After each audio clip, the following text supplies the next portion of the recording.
Welcome to our channel Telugu Prabha. నేను మీ journalist Yagnamurthy. Ustaad Bhagat Singh విడుదల తేదీ దగ్గర పడుతూ ఉంది.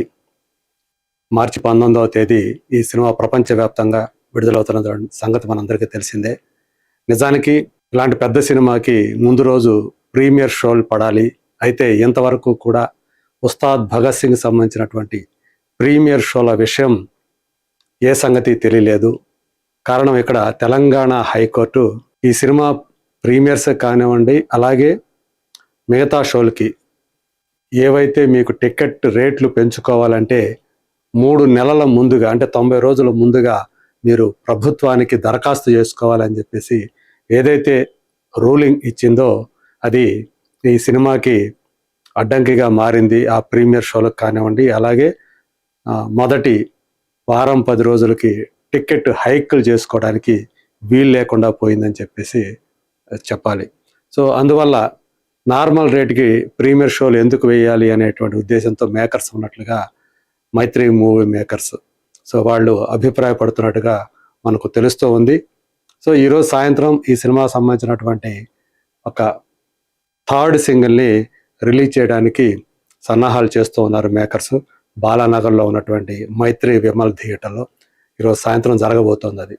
అయితే ఈ సినిమాకి సెన్సార్ నుంచి U/A సర్టిఫికెట్ వచ్చింది. 2.5 గంటల నిడివి ఉన్నటువంటి ఈ సినిమా. సో ఇప్పుడు సెన్సార్ రిపోర్ట్ ఇది అని చెప్పేసి సోషల్ మీడియాలో ఒకటి ప్రచారం జరుగుతూ ఉంది. కొన్ని విషయాలు ప్రచారం జరుగుతుంది.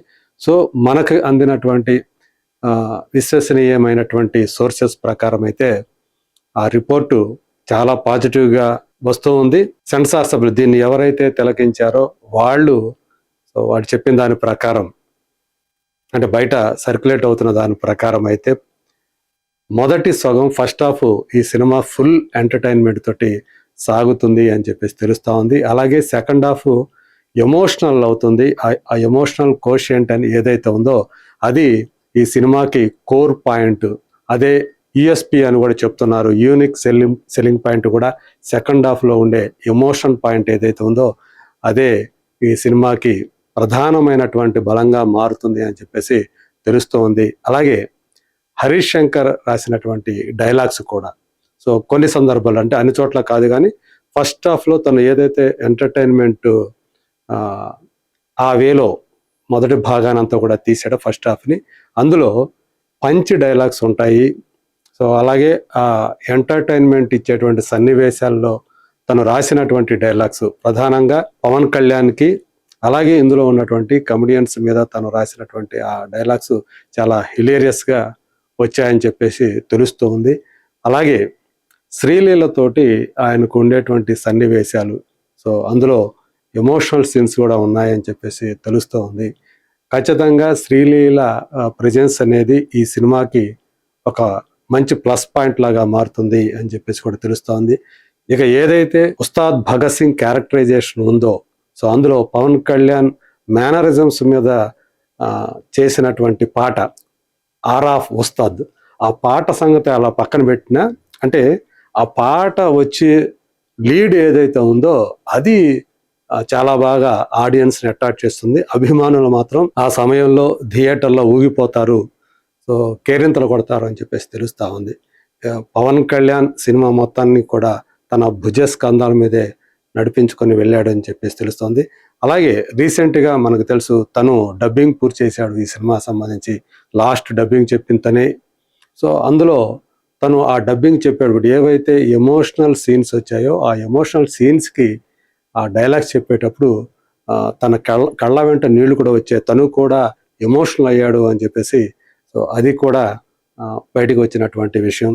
మరి గబ్బర్ సింగ్ లాంటి ఒక బ్లాక్ బస్టర్ సినిమా తర్వాత పవన్ కళ్యాణ్తో హరీష్ శంకర్ డైరెక్ట్ చేసినటువంటి సినిమా కాబట్టి ఖచ్చితంగా ఇది ఆ స్థాయి సినిమాగా ఉండాలని చెప్పేసి అందరూ కూడా కోరుకుంటూ ఉన్నారు, అభిమానులందరూ కూడా. ఈవెన్ గబ్బర్ సింగ్ని మించి పెద్ద హిట్ అవ్వాలి అనేటువంటి అభిలాషని వాళ్ళందరూ కూడా వ్యక్తం చేస్తూ ఉన్నారు. దేవిశ్రీ ప్రసాద్ మ్యూజిక్ పాటల వరకు చూసుకుంటే ఇంకా కొంత బెటర్గా ఉంటే బాగుండేది అనేటువంటి అభిప్రాయం ఆల్రెడీ మనం చూసాం. దేఖ్లేంగే సాలా పాట మాత్రం చాలా బాగా, అది ఒక రకంగా చెప్పాలంటే బ్లాక్ బస్టర్ హిట్ అయింది. ఆ పాటతోటి సినిమా మీద క్రేజ్ అనేది పెరిగిందని చెప్పాలి. బట్ ఆరా ఆఫ్ ఉస్తాద్ మాత్రం అంతగా, అంటే చంద్రబోసు ఏదైతే తను ఆస్కార్ అవార్డు విజేతగా తనకున్నటువంటి కీర్తి ఏదైతే ఉందో ఆ స్థాయికి తగ్గట్లు సాహిత్యాన్ని అందించడంలో ఆయన సఫలం కాలేకపోయాడు అనేది మాత్రం నాకైతే అనిపించింది. బట్ ఇప్పుడు రాబోతున్నటువంటి 3వ పాట, సో అది శ్రీలీలతోటి, శ్రీలీల అలాగే ఉస్తాద్ అలియాస్ పవన్ కళ్యాణ్ మీద చిత్రీకరించినటువంటి పాట. మరి అది ఎలా ఉండబోతుంది ఏంటి, అలాగే రాశి ఖన్నా క్యారెక్టర్ ఏంటి అనేది ఇప్పటిదాకా బయటికి రాలేదు. సో ఆమె క్యారెక్టర్ కూడా దాని ఇంపాక్ట్ ఉంటుంది అని చెప్పేసి తెలుస్తూ ఉంది. సో ఏదేమైనా ఇప్పుడు సెన్సార్ రిపోర్ట్ అంటూ బయటకు వచ్చింది ఏదైతే ఉందో అది పక్కన పెట్టిన మనకు అందినటువంటి విశ్వసనీయ సోర్సెస్ ప్రకారం చాలా పాజిటివ్ టాక్ అయితే అక్కడి నుంచి వినిపిస్తూ ఉంది. ప్రధానంగా ఈ సినిమాకి ఫస్ట్ హాఫ్ ఒక రకంగా, సెకండ్ హాఫ్ ఇంకొక రకంగా డిజైన్ చేసి హరీష్ శంకర్ ఈ సినిమాని రూపొందించాడు అనేది చాలా స్పష్టంగా తెలుస్తోంది. సెకండ్ హాఫ్ ఎమోషనల్ గనక ఏదైతే మనకు వినిపిస్తూ ఉందో అది ఆడియన్స్ని పట్టుకుంటే ఇది ఖచ్చితంగా గబ్బర్ సింగ్ కంటే కూడా పెద్ద హిట్ అయ్యే ఛాన్సెస్ ఉన్నాయి అని చెప్పేసి మనం నమ్మవచ్చు. మరి చూద్దాం, ఏదైతే మనకి ఇప్పుడు సెన్సార్ రిపోర్ట్ అని చెప్పేసి వినిపిస్తుందో అది ఎంతవరకు నిజం ఏమిటి అనేది మార్చి 19వ తేదీతోటి తేటతెల్లం అయిపోతుంది. అప్పుడు దాకా మరి let us wait and see.